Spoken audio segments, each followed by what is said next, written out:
the bank. Hey Brett, how's it going this week? Good, Ange. How are you? Good. Well, that means it's another episode of Money in the Bank, the podcast where we talk about personal finance and whatever else we get ourselves into. And lately, it's probably been a little bit more whatever we get ourselves into. Yeah, we have crazy hobbies that, radically change on a daily basis. So it keeps us young, keeps us interesting. That's right. And so one of our most recent hobbies has been construction. And you might say, hey, you live in Chicago. We're not actually building anything right now. But Brett and I, as you might have known if you're a longtime listener, have lived in 2 different single-family homes that we purchased, as well as condos.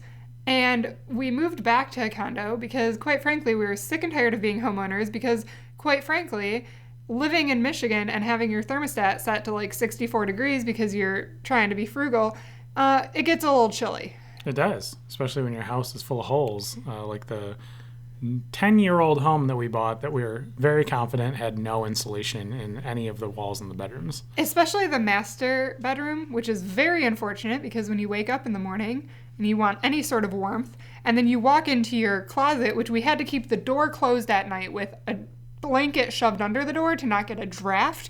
And we referred to it fondly as the freezer because it literally was the coldest room in our house, might even have been colder than the basement.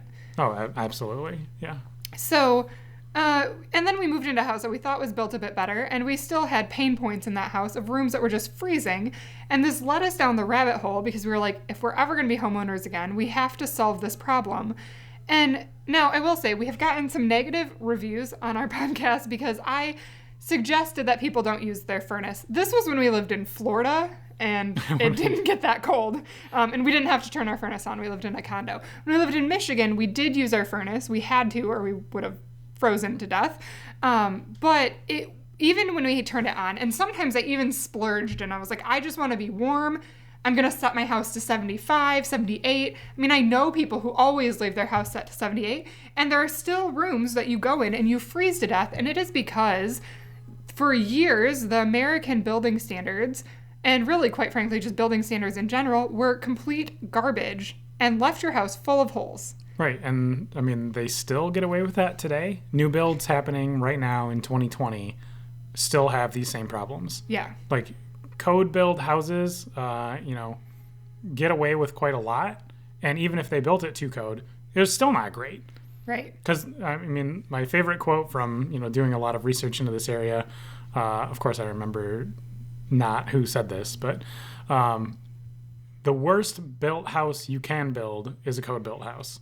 Because if you're only building the house to spec or to the code standards of today, you literally cannot build a worse house than that, right? Right. So we have become obsessed with the idea of a passive house because it seals your house with a moisture barrier and an air barrier, and it piles on loads of insulation so that you can be comfortable in every room of your house in all weather, which I think is the best concept I have ever heard of. And of course, I think passive Haus is like the original thing. Of course, the great engineers of Germany, I think, were really kind of leading the charge with this, but I know it's very popular in a lot of Europe. Yeah, what is a passive house, right? And passive house is a standard.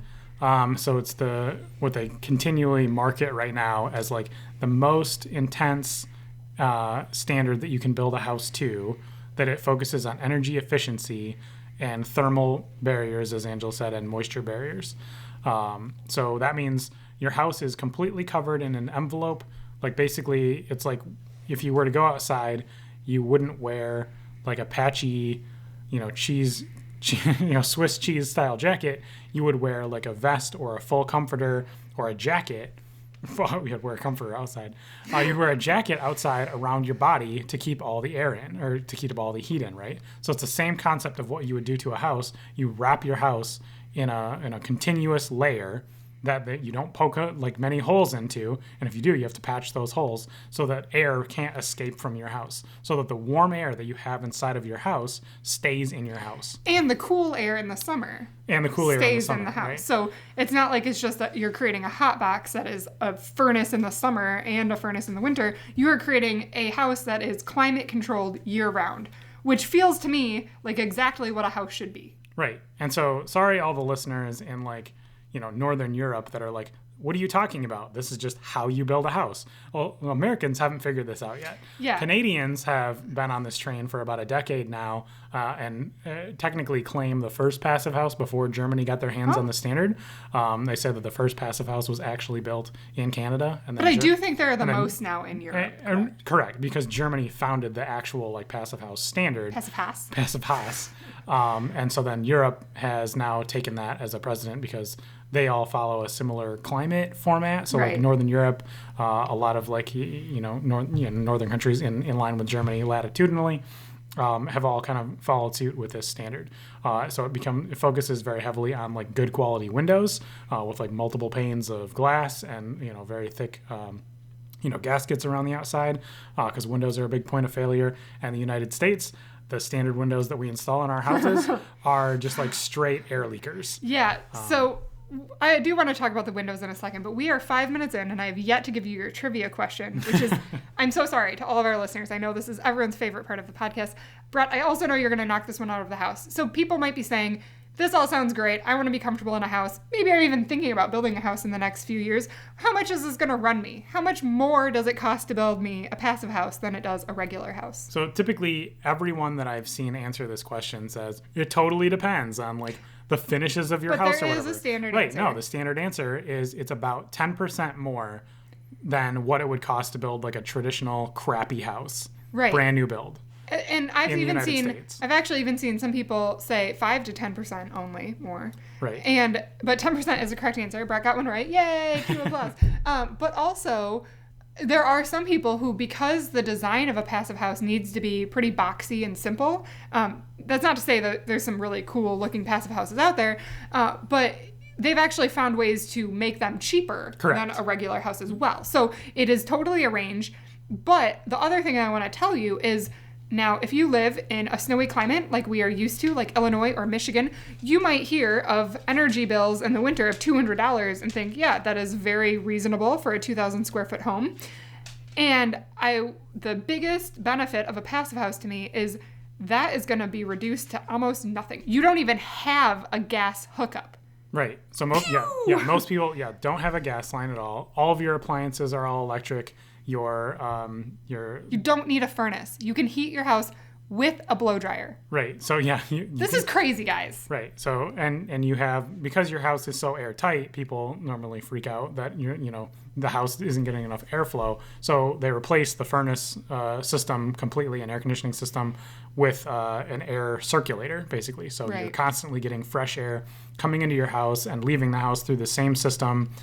It's called a ERV, which is an enthalpy recovery ventilator, or the other version is a heat recovery ventilator. And it actually, the air that leaves the house warms up the air that comes into the house. So you're not actually, you're warming up the air to about a 90% threshold. So you're, again, keeping that same like constant, warm air inside your house and it's not leaving, but you constantly have fresh filtered air coming into your house. And that's what, that's not why I want to do this, but most people say like, this is the best air quality you'll ever have inside of a house, and that's like a really positive factor. Well, it's crazy to me how many people, when we've watched these videos, and we've put hundreds of hours of research into this. We are obsessed with this. But we've watched a lot of videos, and almost everybody who has a passive house talks about the air quality of your house because it's not something that you think about until it's not good, I guess. But I think it's also one of those things that you don't really see the benefits of having good air quality until you have it. Right, because if you have allergy issues or like if you just have air quality issues in your city that you live in, right, like that's just like not a factor anymore inside of your home. And you can still open the windows and stuff if you like want to during the summer or when it's nice outside.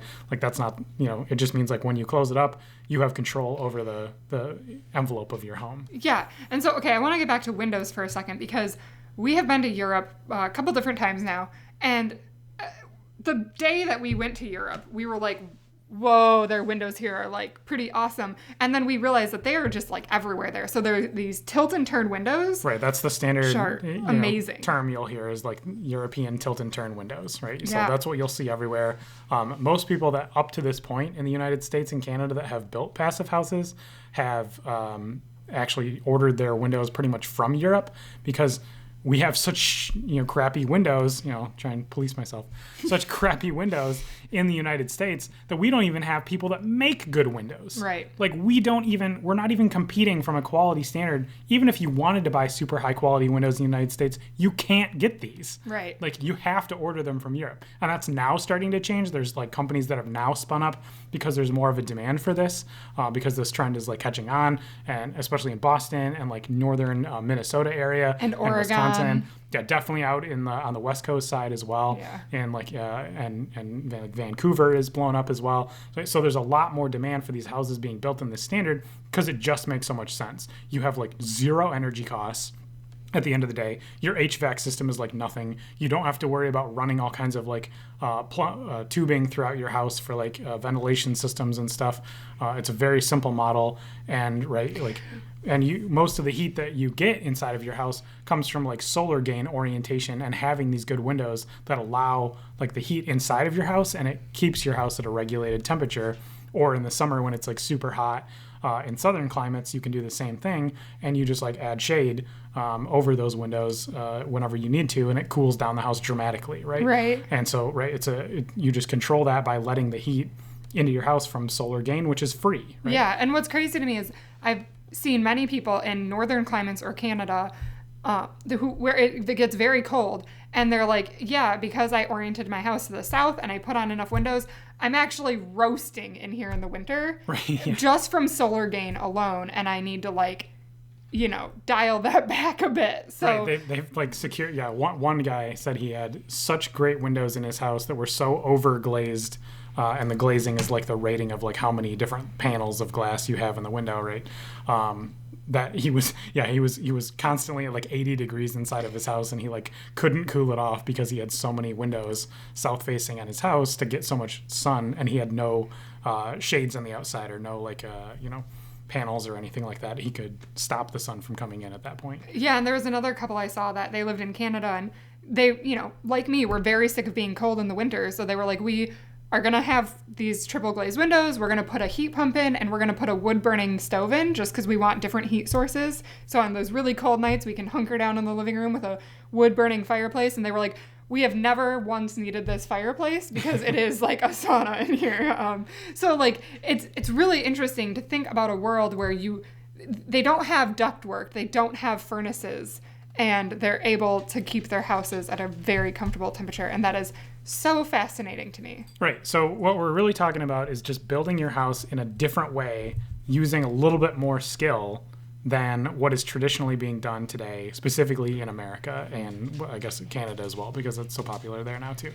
But right, we're not talking about doing anything crazy. Like the technology is not like groundbreaking or anything. We're just talking about doing things that like make sense. And then, not having like holes in the side of your house where air is just leaking out of regularly and bugs get in, right? That's the other thing is like most houses that are still being built today are not sealed up. So there's always ways that like bugs can get in, especially during like colder seasons or in the fall.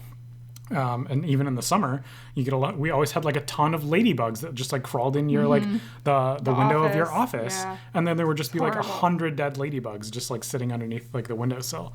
And June bugs are a really, really big problem in the Midwest also, and these little like stink bug things now too are becoming super prevalent all across the country, and like they just work their way into your house everywhere, and you just like find them all over the place.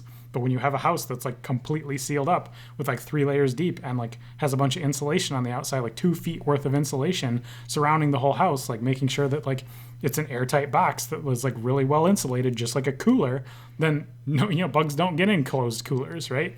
They can't find their way in. So it's the same thing with your house. If you don't have a bunch of holes in your house, then bugs can't get in either. Right. So air, hot air and cold air that shouldn't be in there doesn't get in, and no creepy crawlies either.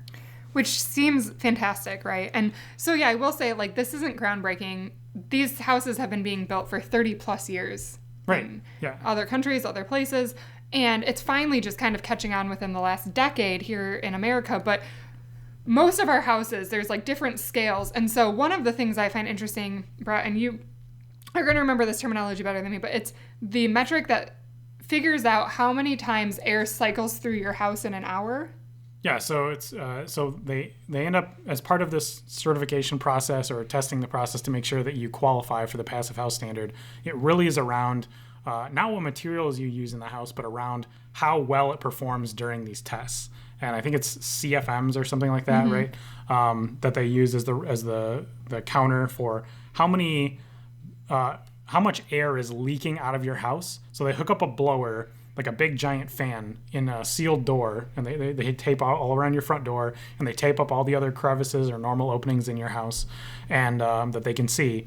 And then they blow this fan through the door and pressurize the inside of your house, and then they like see what the numbers come back as for how much pressure is fighting back against that fan to see like how much air is leaking out of the house. And I think that's the CFMs, is like how many equivalencies of a basketball full of air is leaving your house per hour, I think it is, right? Or per minute. Per minute, Per I minute. think, yeah. Yes, per minute. And so typically the houses that are built today are in like the somewhere between like 30 is good, and like most houses are in like the 60. Like you're losing 60 basketballs worth of air leaking out of your house every minute. Right. So then in the summer or winter when you're trying to heat or cool your house, you're fighting a losing battle because you're not just heating or cooling your house. You have to heat and cool like the air outside of your house as well. Right. So you, in a typical house, you only have like, let's say, I don't know, 6 inches of insulation, or even 4 inches of insulation, depending on how thick your 2x4s are in your wall, right? That's all you have. You have like sheathing on the outside that's like wood, and then you have the 2x4s that are on the inside. You have the insulation that's just sitting in between those 2x4s, and then you have drywall on it, right? That's the wall of your house. And on the outside, they have like a water barrier, basically, to like try and keep like moisture out of the house. But again, a lot of people get mold in their house or mold in their basement, and guess what? That's because the moisture is still getting in your house. But in the passive house model, you have that, plus you have like an additional like whole foot of insulation on the exterior of your house, plus you have these like new vapor barrier systems, plus all the seals are like taped with like waterproof, airproof tape sealant at any like cross section or seam. So like there's nothing getting through that wall. So the standard for like how many basketballs can fit through your house per minute is 0.6, like down from like 60, right? Right. Or like in a good case, like people like building standard houses today, like 20 is like amazing, right? Down from 20 basketballs a minute to 0.6 basketballs a minute.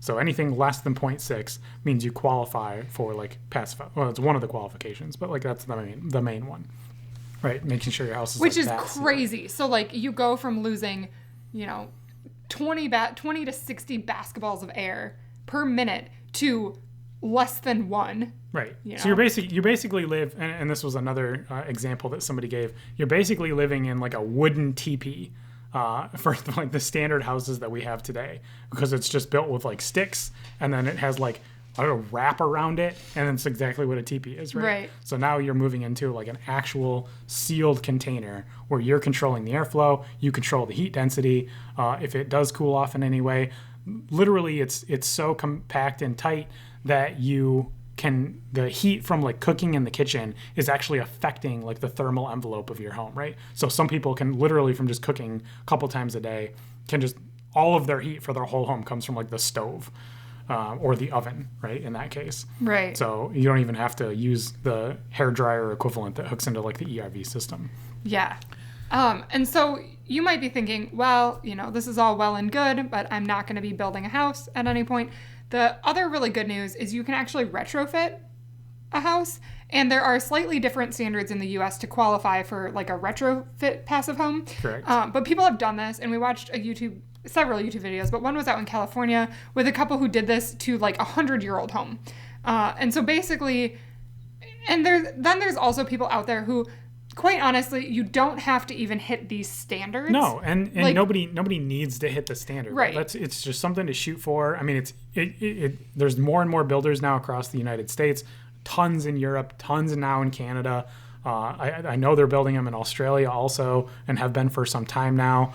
Right, that are doing this type of work, and right, they're like just doing this regularly now. Right. They figured it out. They have the systems in place. It's very easy to do now that they just like tried to do it. Right. But for anybody else just building a new house and just like wants to cheap out a little bit more, or cut some corners here and there, or not spend as much, or maybe still get a big huge house and not spend as much on like better quality materials, you can still like shore up some of these things in one area. Like you Right. can still spend more on insulation and ceiling, but not so much on But like solar gain. I want to pull this back and say, if you're not building a house, you can retrofit this.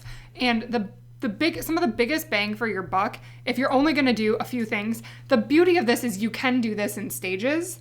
And so typically the big things to kind of get out of the way are sealing the outside of your home. So putting on that exterior insulation. And yes, this is a bit of a pain because you need to take the siding off. You need to put that insulation on. You need to put that moisture barrier on. Yeah, it's unfortunately it's the siding and the roof at the same time, Right. because literally your house is sealed from the ground all the way to the peak of the roof, and it's just like putting a tent over your house. Right. But if you start with the insulation first, you can do that. And you still have leaky windows, so you don't actually have to go with the ERV system yet. So if you want to do this, in stages, because you are, we understand we're a financially focused podcast, not everyone can do everything all at once. So you can go ahead and get that insulation on. Then, maybe the next year you upgrade the windows and you get that HRV system. And if you do those three things, you insulate the outside of your house, you get new windows, and you put in that ERV system, you are going to notice a huge benefit in your energy usage, and even more importantly, the comfort in your own home. Yeah, absolutely. And you can do, when you're talking about the insulation, you could do the exterior. So you insulate the exterior of the house underneath the siding and the roof. That tends to be a little bit easier for some people because you can expand outward easier than losing square footage in your house. Or you can do the inside. Right. So you can just, you take down the drywall, just add a whole nother like layer of insulation around the house, just on the exterior walls and like up in the attic and stuff like that, and and seal that off, and you're good to go that way too. Just take off the drywall though. Just take down. You're taking it down to the studs anyway. So yeah, that can be a little more overwhelming. Doing that exterior, if you're already in the market for getting a new roof anyways, that could be a good time to go ahead and think about doing it, because you're already going to have to get that new roof on. You're already going to be ripping it off, and maybe you kind of think about doing it at that point. I know in Europe it can get a bit trickier because they are a lot more protective of the exterior facades of their historic homes. So a lot of times in Europe, if you are retrofitting, and it's kind of funny there because you might be retrofitting like a 500-year-old house, which like doesn't exist in America. I had a friend from the Netherlands who was here this summer, and we always kind of joked about that because I joked about how like a 100-year-old house was really old, and she was like, "What are you talking about? The house that I live in is like 300 years old." So a lot of times if they're retrofitting those houses, there are kind of guidelines in place about what they can do to the exterior. But we have seen many successful retrofits from doing the interior there. And there's different material you can use that makes sense. But yeah, if you're going to do kind of anything, the exterior insulation, if you're in the US, is a good fit usually.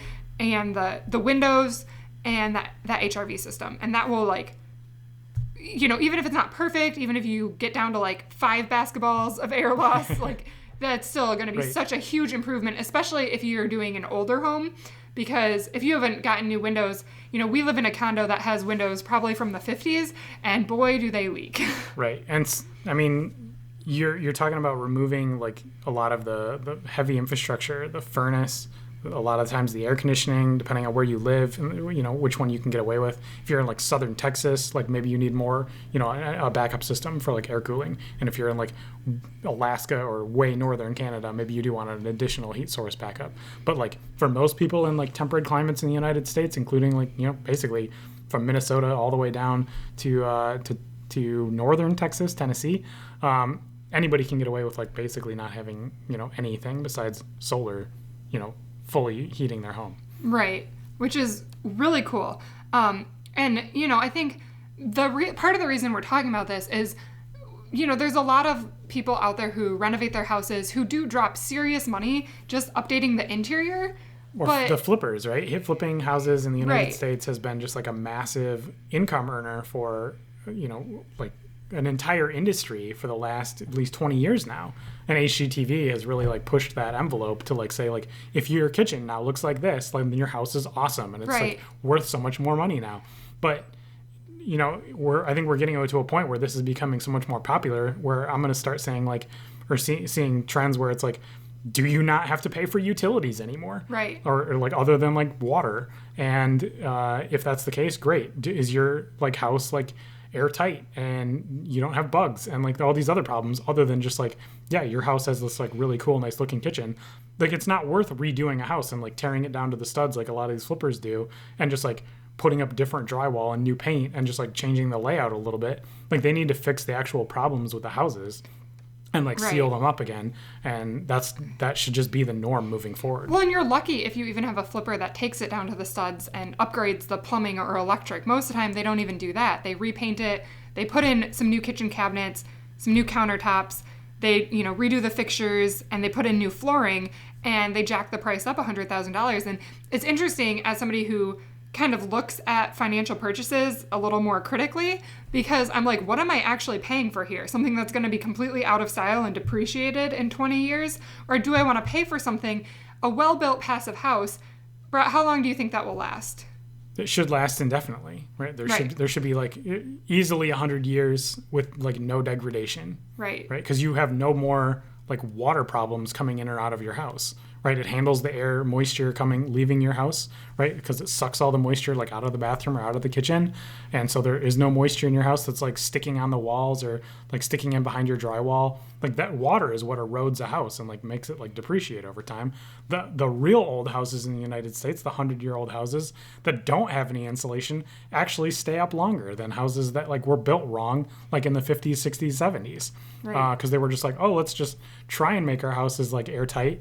Became very popular in the 70s, or watertight in the 70s, and then they built a situation where like you had moisture from the shower that couldn't escape the house, and then now all the walls are all rotted out and all the wood is all rotted out from the inside. Right. Or it got behind the drywall or it came through the screw holes in the outside when they put it in, and then the water couldn't escape and couldn't air out, and the same problem, right? You get mold and decay. And so, so taking those things into consideration, knowing what we know now, I mean, these have been built very successfully, again, for the last like 30 years in Europe and around the rest of the world. America is just like last to the game here for like for this whole protocol. And we're really seeing benefits everywhere else that we don't have. And we just have a lot of houses here in America, right? And they're just all kind of in like a tough situation. Yeah, and so there's also a lot of modeling software around passive houses and passive homes and even retrofitting them that will kind of allow you to like see, what are the gains that I'm getting here? What are the benefits that I'm getting here? And that's really useful in kind of addressing some of these issues and getting your house, really up to snuff. But, I think what's really interesting is I think the housing stock in America is kind of at this point where, Brett also found a very interesting quote talking about how because the way that America grew and the way our suburbs grew, we were throwing up houses so fast that they were pretty low quality, just being cranked out as quickly as they could.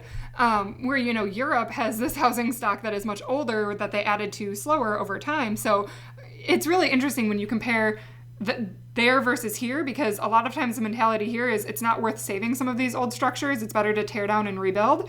And there it's always like preserve because it's, we can fix this. And so I think we're going to see,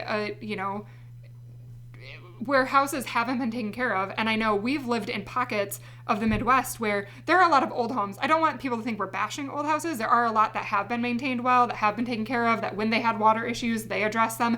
But there's a lot, and we almost bought one for $20,000 that, it was a 1,500 square foot house for $20,000. So you can understand what kind of shape it was in.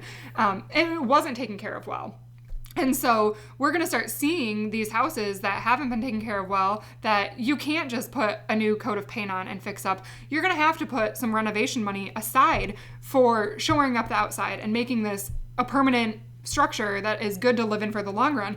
And, I hate to kind of bring the sustainability aspect into play, but quite honestly, we're not going to get more fossil fuels. We're not going to get more abilities to heat and cool our houses that aren't moving towards renewable energy. And so the idea that we're going to have to start using less is why a lot of countries have been pushing this standard forward so heavily. And I know even in Michigan last winter, there was a natural gas shortage where all of the, consumers were asked to lower their energy consumption in the winter for a period of like 48 hours to basically avoid a crisis. Right.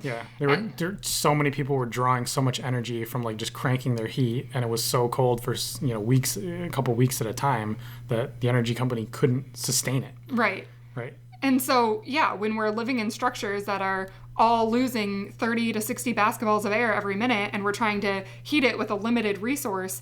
And then when we have the polar vortex come through and it's freezing, below 0 temperatures for a sustained period of time, our current infrastructure can't support that. And as we grow as a population and as we, continue down this road, we really cannot support it. So we're going to have to design our houses better. And even building codes are moving in this direction. They are trying to get better and better. But, when you think about it, if you are building a house, spending that extra 5 to 10% is so worth it, in my opinion. And if you are thinking about doing a renovation on your home, would you rather have a brand new kitchen that, quite frankly, is going to be out of date in 20 years? Or would you rather have, something with a lot of resale value because you're like, I retrofitted this passive home and now it's like good for 100 years. Right. I mean, so the houses that are being built today in the United States, in my opinion, from doing all this research and looking into this so, intensely for like the last, 6 months or so,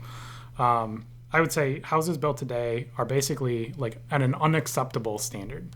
Like we have the ability to like make these houses like really good at the same price or even cheaper, but by using like better materials that are available to us right now, and just by not doing the same thing that we've been, or not building the houses in the same way that we just have been for 30 years, because that's what people know how to build, is just ridiculous to me. Like nobody is innovating anything in this whole market. Like the products are there. The international builder shows like come out with new awesome stuff all the time. The prices for these things are like not outrageous. Like they're pretty close. And if you like aren't building like a gigantic, 4,000 to 5,000 square foot house, you can get good materials in your house for like not that much more money, right? If you're building like a 2,000 square foot house or 1,500 square foot house on the smaller side, like you can get amazing stuff in your house, amazing materials, amazing flooring, like the best quality windows, best quality insulation and windows, and you don't even have to get that stuff to meet the passive house standard. But like you can get that stuff, and it won't cost any more than building a traditional house because you're not getting like 3 times the material to build your house, right? Right, but even when you're building a bigger home, I mean, I think there's this huge premium associated with houses that are in that 3,000 plus square foot range where they shouldn't actually be that expensive. Right, you're just paying for nothing. Like you're paying like an extra 20% for that house just for the scale of it, because they're targeting you as like a wealthy individual who can afford it, so you do afford it, right? But like if you go to like Home Depot and pick out like the Home Depot windows from there, right, or the Home Depot doors, and try and put those in your house, you might as well just consider those as being like partially open windows 100% of the time. Windows that you can never close all the way, because that's really what they are. They're not sealed. We don't put sealed windows in our houses. They're not the tilt and turn windows that have like good gaskets. Air is just constantly leaking out of there. Thermal energy is constantly leaking out of there. Right. Not to mention when they install the window, if they don't properly seal it in place with the walls of your home, then you have actual gaps. Right. And we knew we had that in our one house because we could feel it. Right, yeah. You could hold your hand up to the wall and it would be like ice cold right below the window, where they like either didn't put insulation in or didn't tape anything correctly from the exterior. If we took the drywall off, we could probably see to the outside directly from there.